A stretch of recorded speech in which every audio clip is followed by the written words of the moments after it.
What's up, G1 Nation? Sean Hines here, joined by Brian Baker, and we're gonna go into what we think we know about civilization beyond Earth. And just so it's clear, 2K had us out last week to check out the game and get a few hours on it. And he didn't get the pleasure of joining me, but he is a big Civ fan, so I figure it's a good, voice to have, voice of the community to bounce some questions off me about my experience. So Civ, Beyond Earth. Yeah. Are you excited, Brian? Man, from like the moment I heard about this, I was really anxious to like start on my one planet and then hop out into space and be like Cylons and like Gallifreyans and get out there in the stars and... Is that what I'm getting? Is that what I'm getting? I'm gonna break your heart. Aw, damn it. It is a Civ game through and through. Okay. So, as far as interplanetary travel is concerned, doesn't really happen in the playthrough that you're on. It's very much like any other Civ where it will generate a map, it will populate it with 5 or 6 potential civilizations, and you guys kind of duke it out for control of the planet. All right, so that sucks, but I'm still going to like a world that's never been explored before, like, at its beginning. So what kind of makes these worlds new? Who are my barbarians? What's the wildlife? So there's a couple things that are actually really different than how Civ 5 worked. The first thing right out the gate is you do get to pick where your Civ will land. So they give you kind of a space, and depending on a buff you choose, there is a buff that will actually give you a larger space to choose from. But you'll get to pick based on looking at a map with the resources, what sort of terrain is around you, and say, I want to land here. I mean, that sounds a lot like Settlers of Catan, in that depending on where you start, your resources can vary. Yep. And then this buff, is this buff like, whichever cultural leader you picked in the past had different abilities? Is that what like this buff comes from? This is part of that. So you'll get to pick your cultural leader. It's more like you get to pick your culture this time. The leader is just associated with them. They're not, like, one thing that was cool about Civ 5 is you had these famous kind of like Gandhi. Yeah. That's not really the case now. They're representatives of like the Pan-Asian community or the Franco-Iberian Empire and stuff like that. It's more taking different chunks of regions off of Earth now if they became coalitions and all decided, because Earth is basically dying, so the premise is you're going to so it's colonize like Freelancer style, not to completely get obscure. Yeah, but it is a lot like Freelancer. Okay, cool. But a Civ game through and through. All right. And so that's the other thing is, I did go in with the expectation of there being all these cool alien races that I would interact with.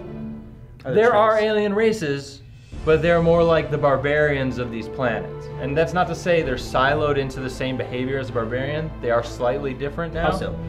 So you'll have the nest, much like the barbarians had their little city-states or whatever. But the barbarians were typically aggressive. They only existed to, pillage. The aliens are different. They're protecting their homeworld. A lot of times, if you leave them be, they'll kind of just do their thing. But the other thing that's different from the barbarians is that you can also use the aliens as like a resource. So you can harvest them if you have the right technology. You can influence them and kind of use them, bend them to your will, so they'll go maybe attack somebody else. And the other thing that's interesting, because it is an alien world, there's this stuff called miasma, which is like a cloud that hangs over certain tiles. And so if your character's on it, they'll slowly lose health over time. But you'll eventually get the ability to either clear that out using a variety of tools, whether it's a worker or a satellite, and then you can also maybe put some into the world with the right tech, so that like you could go to an enemy's base and surround him in miasma, so that like all his forces are losing health. Can you train your forces to like move quicker on the miasma, or? Not just really. Survivability? They use roads, and then there's a survivability thing. But even that, like most of the actual units, they're all affected by miasma in the same way. And it's the workers who can be immune to miasma because they're also the units that can clear the stuff out. Gotcha. That sounds really cool.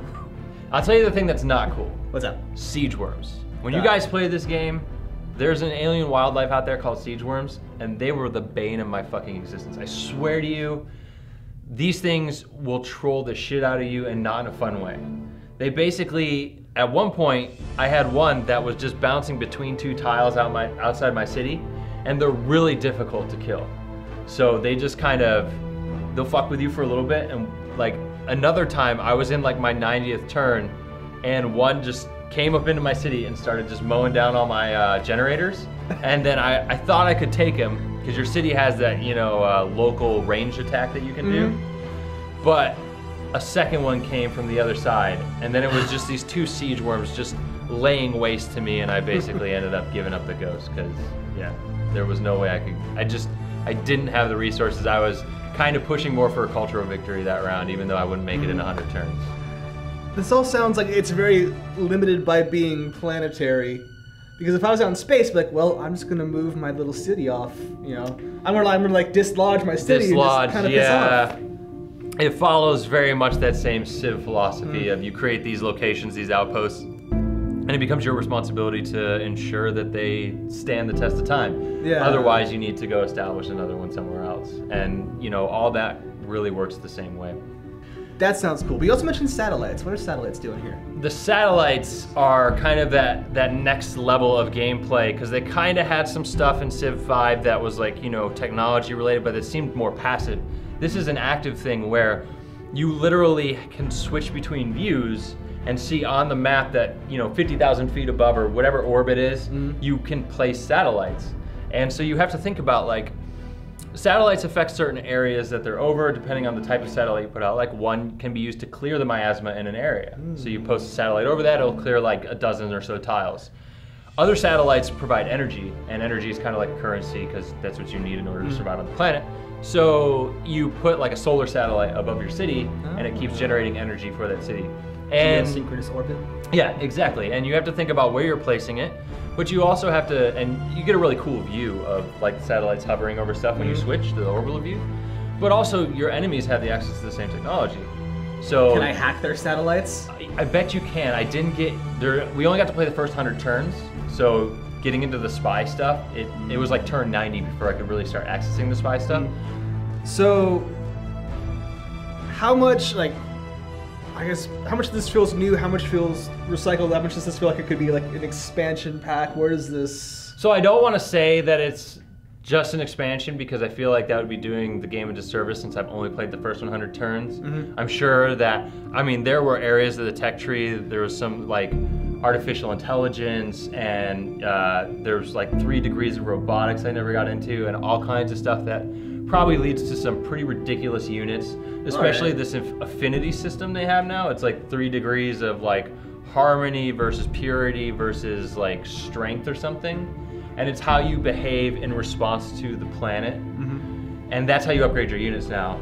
And so... Wait, it's like some Pocahontas shit? Kinda, yeah. Like if you're mean, like the purity stuff is like you want to keep humans human. And so the biotic stuff, and the alien technology, you're like totally against that, and you typically want to wipe out anything that is non-human. That gives you different units than if you went one of the other 2 routes. And therein, I think, will be the significant differences than how Civ works, because it's not the same. But when you look at it from like a visual standpoint, it's Civ with a fresh alien skin on it.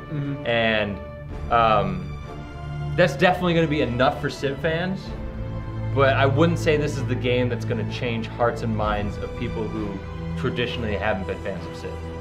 If I was looking for the next Alpha Centauri, is this it? This is not it.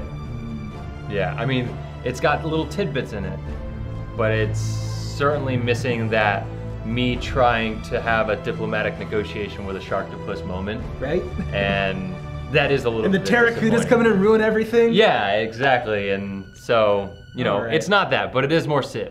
And so if you're interested in more Civ, be sure to stay tuned for Civilization Beyond Earth as it, you know, nears its release later this year.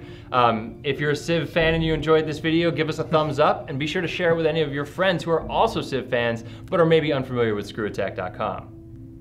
Thanks for tuning in to what we think we know about Civilization Beyond Earth.